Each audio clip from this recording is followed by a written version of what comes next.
White Mage, curious about. Hey everyone, Mr. Happy here, and welcome to my overview on all of the White Mage updates coming to Final Fantasy XIV in Dawntrail. I haven't seen Dark Knight yet. I was recently given the opportunity to try the expansion out early at the North American Media Tour, including checking out all the job changes. Be sure to take a look at all the job change videos I'll be putting out alongside this one when you're done checking out White Mage. Of course, bit of housekeeping, reminder that Dawntrail is still in development and is still subject to changes. So don't be surprised if some of these bits are different come early access, especially potencies, which are always getting tweaked. Now, White Mage is almost entirely the same as it was in Endwalker, for better or worse. Almost every single spell and potency that it had before is still in the game and still exactly the same up to level 90. From level 91 to 100, however, it's a nice outfit. Some do I like it. I like the classic White Mage. Undergoes some changes or upgrades. The White Magic Mastery trait at level 94 increases the potencies of Dia, Glare, and Afflacious Misery, while another trait at level 94 reduces Swiftcast's cooldown to 40 seconds, which we learned about during the live letter. Tetragrammaton also gains a second charge at level 98 via trait as well, giving White Mage a bit better of a time. I don't know, but after I see Astrologian, this is going to be a tough act to follow. With their off-global healing capacity. Medica 2 also undergoes an upgrade at level 96 to Medica 3. Its function is entirely the same, it just now rocks a new animation and higher potencies. Oh, it's so pretty! As to be expected. It's flower petals evereverywhere. Then we get into the new stuff. White Mage actually higher potencies, new animation, and higher potencies. You're covering the animation with the thing. As to be expected.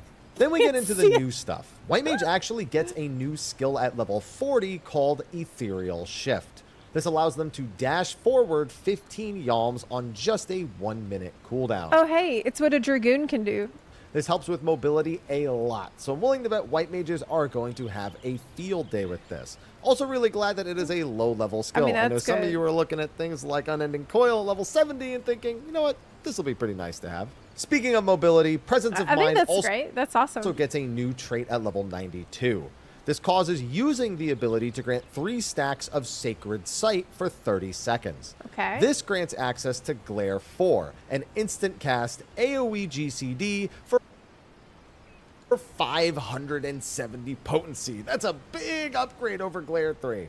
This grants 3 GCDs worth of mobility, which could be very important when attacking during the buff windows. The increased cast speed from Presence of Mind makes these stacks disappear very quickly, but hey, it's a nice addition to their 2-minute window. Finally, at level 100, you'll get a new trait for Temperance. Using your White Mage wings at max level will grant you a buff called Divine Grace for 30 seconds.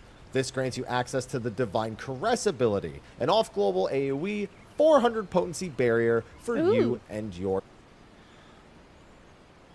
It's a barrier. It's a rainbow barrier. ...for teammates. Not only that, but once the barrier fades, everyone gets a 200 potency regen for 15 seconds. It will consume Divine Grace, of course, when you actually use it, but this extra shield should be handy, especially if used in the 10-second window after Temperance itself actually wears off. Gives you a little bit of buffer space for it.